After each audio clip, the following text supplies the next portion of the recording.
Hey, what's going on, guys? Kyle Stout here with ElevateAndScale.com, and in this video, you're going to learn who the hero of your brand story should be and why it's not you.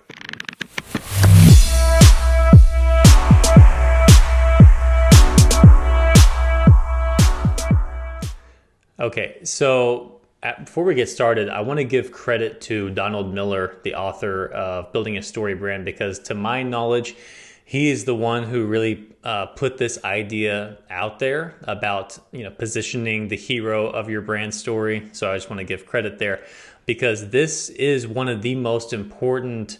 It might be the most important thing. Like if you didn't really know much about brand storytelling and you just implemented this concept, you would be so much further ahead of most businesses in terms of how they communicate their marketing.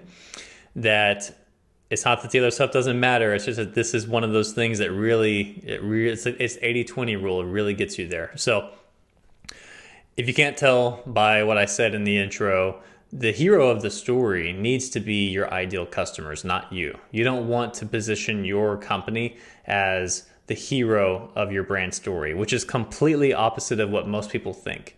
In fact, most people think their brand story is actually like a beginning to end story about their company, and it really most of the time has nothing to do with that. And they think that they need to show how great they are and how awesome and how special and how different they are, whatever, right? But people don't care about that. They don't care about your business in that way. They might take interest after a certain point, but ultimately, if they don't know who you are and you're making a first impression, they care about themselves. So everyone has a story they're telling themselves about who they are, about what their life is like, about where they've been, where they're going, and where they are now in terms of all that.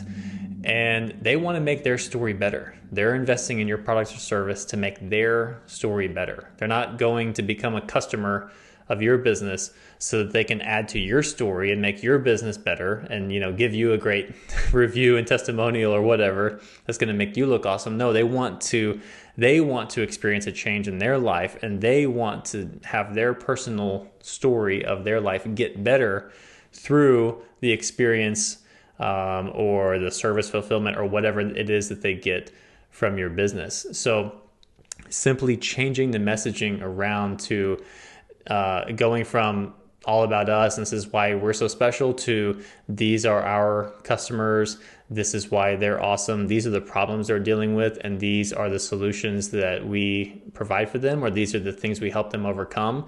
This is what their life looks like after they buy our product or service. That is going to be a lot more interesting to people, especially strangers who are interested in buying from you, because they don't know a whole lot about you yet. And to earn their trust, it's kind of like that old cliche saying of people, no one cares what you know until they know how much you care, right? If you aren't showing to them that you understand your customers, that you care about them, and that you have something that helps make their life better, they're just not going to be as interested right off the bat. It's going to take a lot more to convince them. And this is why when you implement storytelling into your marketing, it makes your marketing so much more effective across the board. It makes it easier to get a positive ROI from your ads. It makes it easier to get more from your marketing emails in fewer emails than it does by just using the traditional features and benefits argument or whatever it is you're doing.